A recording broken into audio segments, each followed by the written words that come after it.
that this is going to be balanced. And I think that's what Councilmember Bender is looking to see, is when we start the new work group, let's at least make sure that we start with some kind of a conscious effort that we want to be fair, spelled out in a clear way. And this would do that. I'll support this. And if there's other future second tries, if this doesn't succeed, but it seems like it's a reasonable way to do that. Also a good way to maybe bring more of us together around an idea. Councilmember Cano. Thank you, Madam President. I will be supporting this amendment today, and I think that this is a clear and transparent way for us to move forward and have this discussion in the public sphere. Again, I don't want to have these discussions behind closed doors in the coming weeks or days and then come out with a proposal that our community doesn't feel like they can support or get behind on. I know that there's been extensive discussions about this particular language presented today, and I think this actually helps us to continue to move the ball forward in an effective and efficient manner, instead of pausing these conversations and then having another debate about who should be a part of this work group. I think that I've heard concerns from colleagues about, are we pitting one group against another? I don't believe so. I think it's pretty clear in the public realm that this is a conversation that needs to happen between policymakers, business owners, and employees. And I think that we should be clear and straightforward and not afraid of that discussion. And I think setting the table up in this way provides some strong guidance to allow this partnership conversation to take place and to really own up to the discussion that we're trying to have here. So I'm supporting this, and I would hope that everyone else can also consider supporting this. Councilmember Wright. Thank you, Madam President. I think expatiating on the point that Councilmember Glidden made, we often have commissions where we seek balance for all kinds of purposes, be it our pedestrian advisory or our disability advisory. And I would just recommend to Council President, in your motion, that you include a staff direction that says the staff will make a matrix to seek balance consistent with the objective of this commission. Councilmember Quincy. Thank you, Madam President. I guess I just wanted to echo many of the comments that have been made. I think it's really important that we realize we want to do something on paid time off, earned sick time. And the purpose of this partnership group is really to study and make concrete recommendations to put something in action. That being said, I have an issue with the idea of making it too prescriptive and filling cells within a matrix of a specific number of group, because I think what happens in many times is we try to achieve balance in our recommendations and our outside groups. We're looking for input from that may fill several of those cells with overlap. And so by making it constrained with 7, 7, and 1, I think that defeats the overall purpose, but I think the intent is absolutely solid. I really appreciate it, especially the idea of having a representative with expertise in public health, because as Councilmember Fry said, and others have mentioned, this is what this particular ordinance is about. It's about public health. It's self-evident in its name. So I think we need to also avoid appointing people to a work group or a study group that is a staff member. So I would encourage us to look, as we're making our appointments at the mayoral level, council president, or the 10 council, that we absolutely include somebody who has expertise in public health. And we absolutely have Gretchen Musicand as our commissioner providing staff support, as it should be. But I think there's plenty of opportunities for that. Those are people from the university, from the State Department of Health. There's a lot of opportunities, but we have to extend those invitations before we can actually prescribe that we're going to have one on it. But I think the spirit of what the amendment is being offered is correct, but I'm going to have to be voting no on this amendment, as I think that the overall spirit is captured in the initial workplace regulations partnership group as presented in the original motion. Councilmember Bender. Thank you, Madam President. I'll maintain that I think it's very reasonable to suggest that a committee focused on creating a new workplace protection for workers includes half workers. I did not intend to suggest that one representative with an expertise in public health be a staff person at the city of Minneapolis. I think there's lots of folks in our community from the university, from the hospitals, from the public sector and private sector that would fill that role. And I hope we do include that perspective here. At the end of the day, this commission is only as strong as the commitment of this council to put in place folks who are willing to sit down together and have a constructive discussion about how to bring forward the best paid sick policy that we can. And frankly, there are a lot of jurisdictions in the country that have created paid sick leave policies. We are not starting from scratch here. There's a lot of work to build on. We have spent months actually, looking at these proposal to bring forward. There aren't that many big policy decisions to make about this. It's, in fact, I'm a little concerned about the delay here because frankly, it is a pretty straightforward set of decisions that we have to make. So if we can engage this group of people that are coming together truly to bring forward a paid sick leave policy that reflects what I hope is the unanimous support of this council for paid sick leave protections for workers, then I don't see why we wouldn't want to have half of that group represent employees. Councilmember Frye. Thank you, Madam President. I just thought of another type of individual that I would most certainly want on this committee, and that's employment lawyers. And perhaps employment lawyers. Probably both an employment lawyer on the plaintiff's side as well as on the defendant's side. And, when we talk about implementing this, it's not just employers versus employees and workers. It's also how do we implement and enforce this at the end of the day. And the piece that I've been most heavily involved with thus far is implementation and enforcement. And, if we're going to do this, we got to do it. And there are more than a few issues that we need to work out along the way. One of them, and I've expressed this to a few of my colleagues, is this concern regarding retaliation. I would say, perhaps more than 50% of the time when an underlying complaint is submitted, there's retaliation by the employer against the employee. But adjudicating that kind of complaint is difficult. It's confusing and it's subjective. You got to interview the employer, you got to interview the employees, perhaps even take a deposition. And at the end of the day, it's quite complicated, and it can be expensive. Now, having the service of someone that understands the ramifications of policy, not talking about the overarching, how does the policy impact people, but speaking specifically of how do you make sure that the policy works and is enforceable, is absolutely critical. So I don't know what side you would put an employment lawyer on, workers or employers, because they're neither, but I think they would be critical to this group. Any further discussion on Councilmember Bender's amendment? Seeing none, I'll call for a voice vote, or a recorded vote, since we have some division. Clerk, call the roll. Councilmember Frye. No.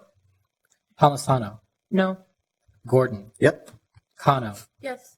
Reich. No. Bender. Yes. Glidden. Yes. Yang. No. Johnson. Yes. Quincy. Nay. Warsami. No. Goodman. No. President Johnson. No, There are 5 ayes and 8 nays. that's amendment fails. We have the original, motion in front of us. Councilmember Yang.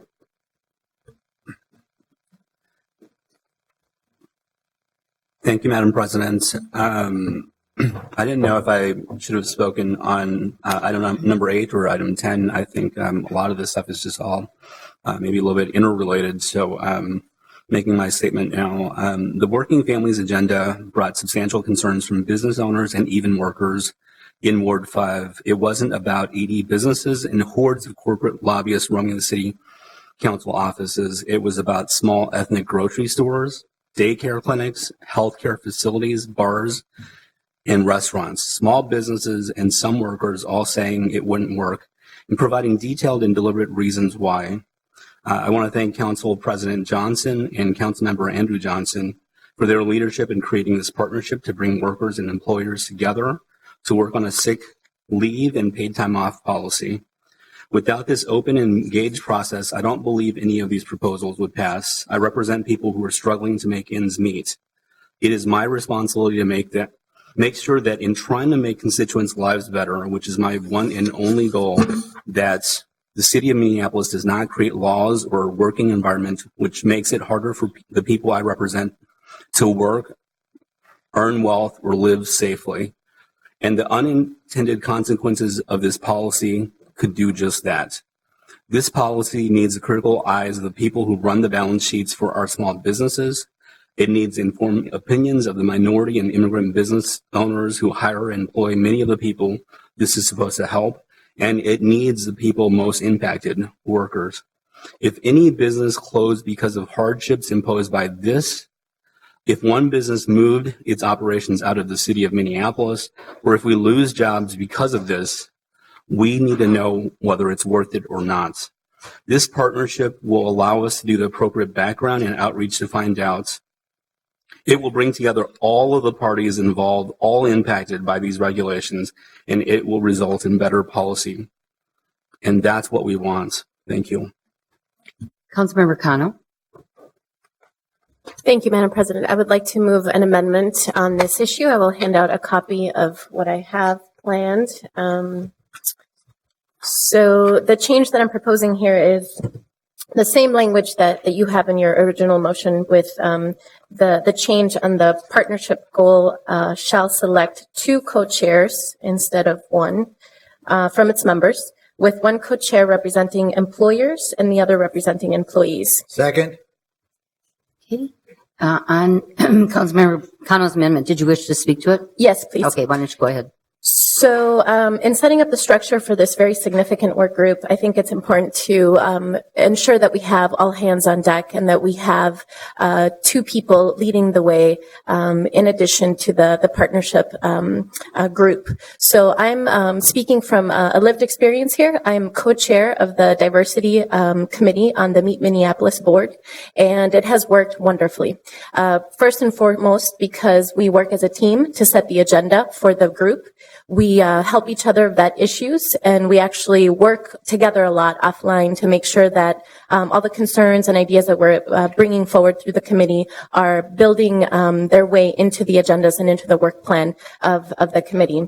So I believe that a co-chair structure will be a good way to ensure that we have equal representation on how the work of this partnership is moving forward. I think that it's important to support what you had proposed, which is having the group itself select these co-chairs. And I would hope that my colleagues can consider this change, the small tweak in the structure to make sure that we're putting forward a strong foot and a balanced foot on how this future committee and future partnership will look at the work. Thank you. On Councilmember Cano's amendment, Councilmember Goodman. Thank you, Madam Chair. I would urge the group to vote against this amendment. This is, again, an example of suggesting that people who are employers all monolithically think one way and employees all monolithically think another way. I've had a lot of feedback from employers and employees on both sides of this issue. So I don't think we should be setting up a dynamic where people are at odds with each other. The whole point of a partnership is to bring people together. This group of individuals, however they're selected, will pick the one person that they feel most comfortable chairing the meetings. It doesn't mean that person, by the way, is more powerful or has more of a vote than anyone else. I guess most people will probably agree Council President Johnson only has 1 vote here, and her vote is not any more important than Councilmember Cano's or mine.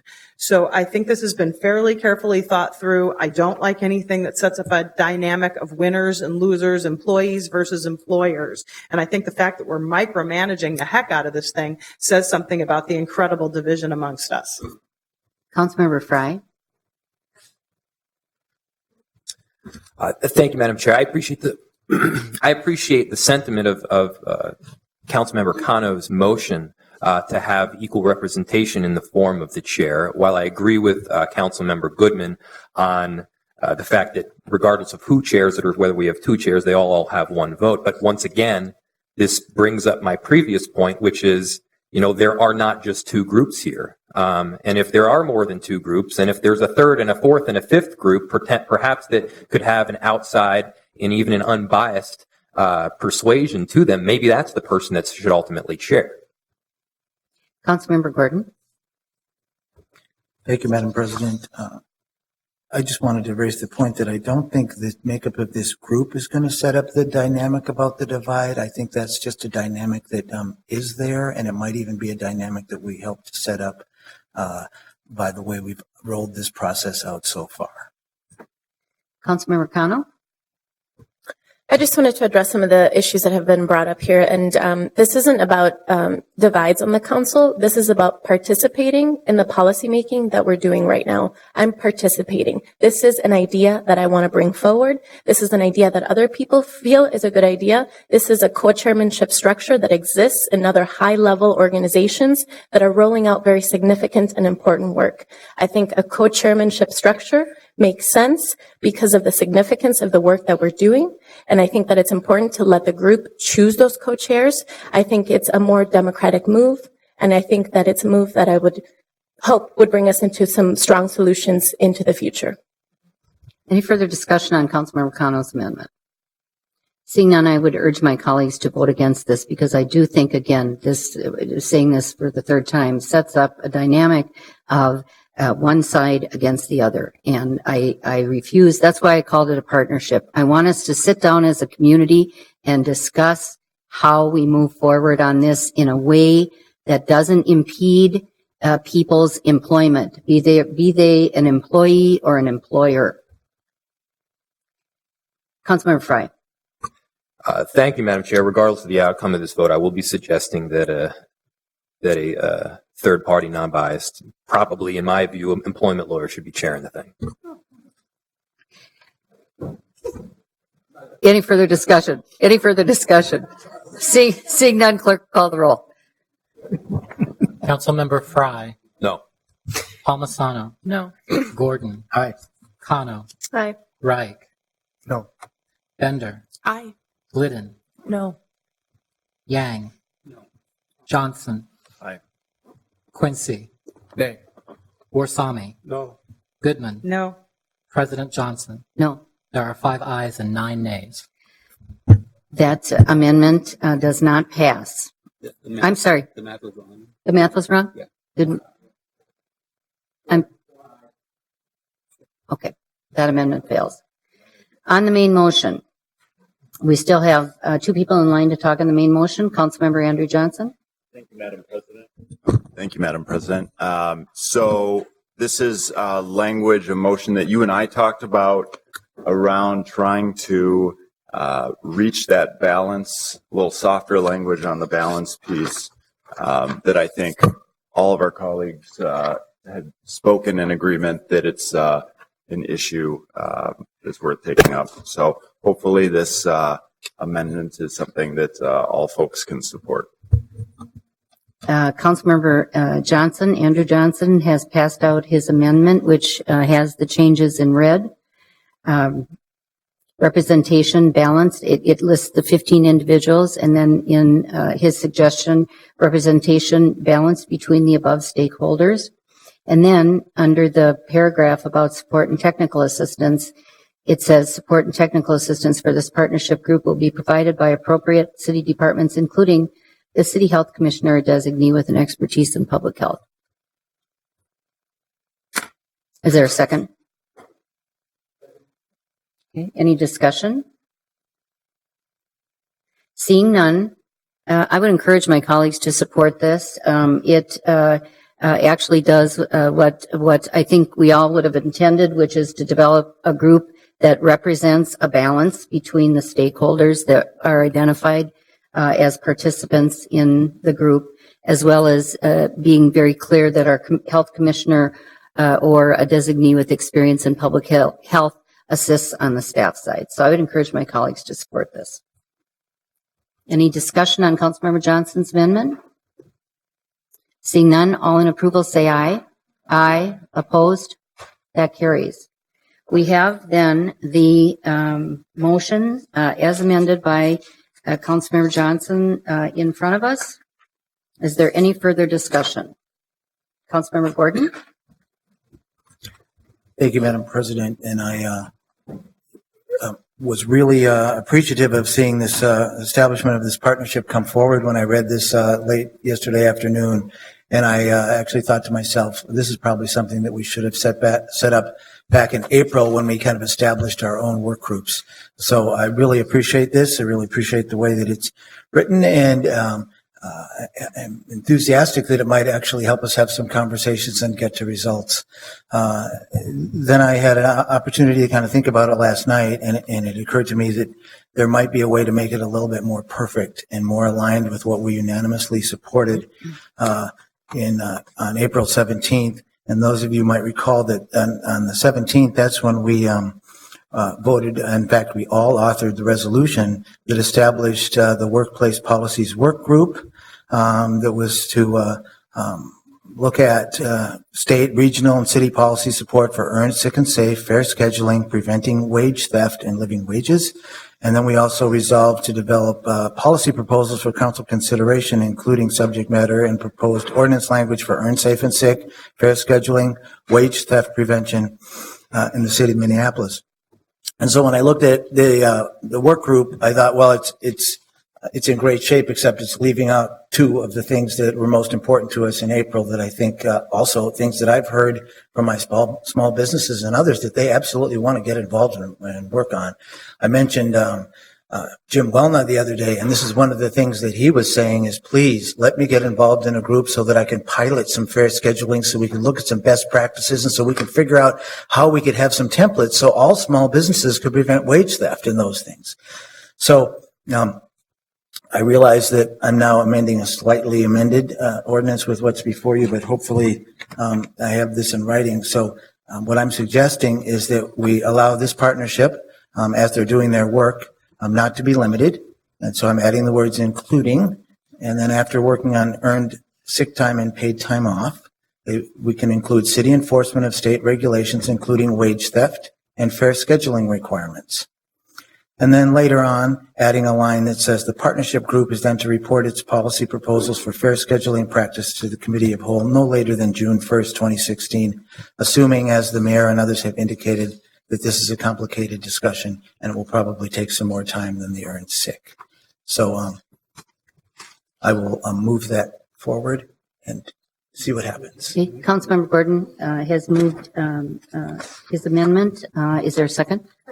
Any discussion? Seeing none, I would encourage my colleagues to vote against this. I think we dealt with this in our action on item 8. It's redundant, so I would encourage my colleagues to vote against this. Councilmember Glidden. Thanks, Madam Chair. I actually am going to agree with you, and we were on different sides of a vote just a couple moments ago, and I think I expressed myself strongly there. But right now we're talking about how to ensure that there's the confidence within this council for approving earned, safe, and sick. I want to support that process. I think we already, frankly, voted on this, and I think we need to look to another methodology for how we're going to bring back scheduling for those of us who agree this is an important area for policymaking. So for those reasons, I'm not going to support this. Councilmember Cano. Thank you, Madam President. I think this is a really smart move. I think it makes sense to have this partnership continue to look at the work that we already started and spent months and months of time on, including our city staff, researchers who were brought in, council member time. So I've heard from people say that there were strong champions on this council for wage theft and that they were really looking forward to making something happen on that front. And I think that it would make sense for the partnership to examine that, as well as the scheduling conversations that we've so robustly started and should continue to look at. So I think this is a very smart move. It makes sense from a holistic perspective, from an enterprise side perspective, and I hope that council members can consider supporting this. Any further discussion on Councilmember Gordon's amendment? Seeing none, clerk call the roll. Councilmember Fry. No. Palmisano. No. Gordon. Yes. Cano. Yes. Reich. No. Bender. No. Glidden. No. Yang. No. Johnson. No. Quincy. Nay. Warsami. No. Goodman. No. President Johnson. No. There are 2 ayes and 11 nays. That amendment fails. Any further discussion then on item 10 on our agenda? Councilmember Andrew Johnson. Thank you, Madam President. I swear this is my last motion. This is on the date to report back to council. I would like to shorten that by 1 month, and just channeling Council Member Goodman on why I'm listed as an author on the staff directive, and then would try to shorten this is because when we talked yesterday, this was the date that I supported and that we originally talked about. You know, it's 90 plus days. And I understand there's holidays in there, but 90 plus days from now to get this done. And we've got 25 other governmental jurisdictions which have gone ahead with paid sick. They've already gone through a lot of these different issues that we're trying to work through the details. And I think if we get stakeholders together, sit them down in a room and really address these concerns, look at what other cities done, I think it is certainly achievable in less than 90 days. And so I think we need to set a statement today on the importance of this, on the priority level of this, and say that, there are consequences when we wait even a month on something like this. And so it's important that we do it as quickly, also thoroughly as possible. And I believe that 90 days, more than 90 days is enough to do that. So I'd urge my colleagues to support this. Any discussion on Councilmember Johnson's amendment? Seeing none. Madam President, I'm sorry to interrupt, yep, but sure. the motion has this coming back on January 29th, which is a Friday council meeting. If we're going to bring this back to committee of the whole, Be the I just wanted to 27th? say the 27th to 27th. correct that motion, Okay. just since the calendar's in front of us. Okay. Thank you, Mr. Clerk. So I'll just make a note of that, January 27th. 27th. All right. Any discussion? Is there a second on that amendment? Is there a second? It's been seconded. Any discussion on the amendment? Seeing none, I'd encourage my colleagues to not support this. And for the reason we're talking about 1 month, and I will point out that we do have a holiday holidays in December, which always impacts people's schedules. The other thing that is important, I think, to realize, we're going to appoint this committee November 18th, I think. We have to appoint the committee. They will spend their first meeting just getting information and getting up to speed as to what other jurisdictions have done, as Councilmember Johnson said, but getting information and then understanding the charge that they have. And so realistically, I think if you look at one meeting in November, perhaps one in December, 2 in January, and then a report back in February, it makes more sense.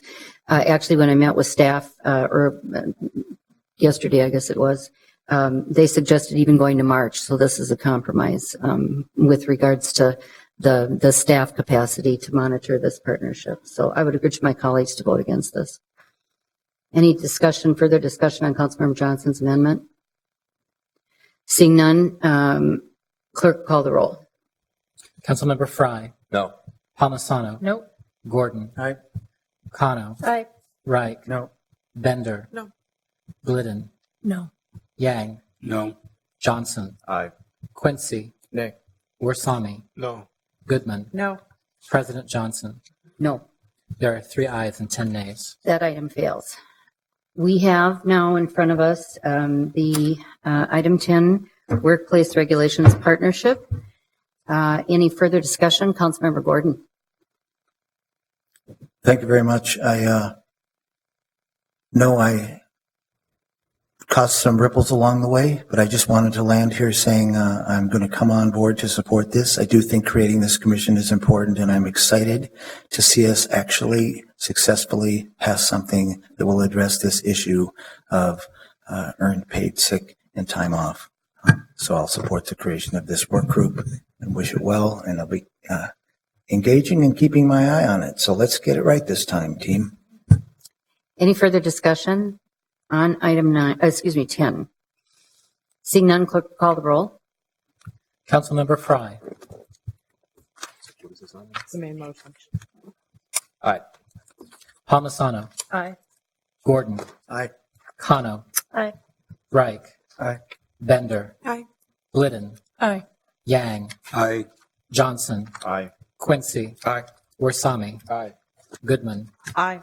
President Johnson. Aye. There are 13 ayes. That item is adopted. Thank you all very much. Next item we have on our agenda is announcements. Does anyone have any announcements? Councilmember Quincy. Thank you, Madam President. I have two quick announcements. One is the Business Opportunity Fair aimed at helping minority and women-owned businesses sell to the city of Minneapolis is taking place on Thursday, October 29th. This is a output of the Business Technical Assistance Program within CPED, and it's really hoping to expand the number of small and mid-sized businesses wanting to sell their products to the city. So it's an important step forward, as many of the things we're talking about in increasing our supplier diversity at the Committee of the Whole the other day. So that's one announcement. And then the other announcement, I'm sure many of you know, our Chief Financial Officer, Kevin Carpenter, is leaving the city at the end of this month. And although he isn't here today, at today's council meeting, I wanted to take a moment and publicly thank him for his years of dedicated service to the city of Minneapolis. Kevin started back in the city in 2010 as the police department's director of financial operations and was promoted to the city CFO position in 2011. In the 5 years he's been here, I'm sure everybody recognizes how he has ably led the Finance and Property Services Department during a time when the overall economic environment was becoming increasingly complex and challenging. And we as a city weathered the recession better than most, in no small part to Kevin's ability to help ensure that we were making smart, informed financial decisions. So on behalf of my colleagues and the mayor, I wanted to make sure we took a moment to thank Kevin for his service to the city and wish him all the best in his new venture. Any further announcements? Seeing none, a motion to adjourn is in order, and it's motion to adjourn to 3:15 for the purpose of discussing litigation. So moved. Second. All in approval say aye. Aye. Opposed? That carries. We are adjourned.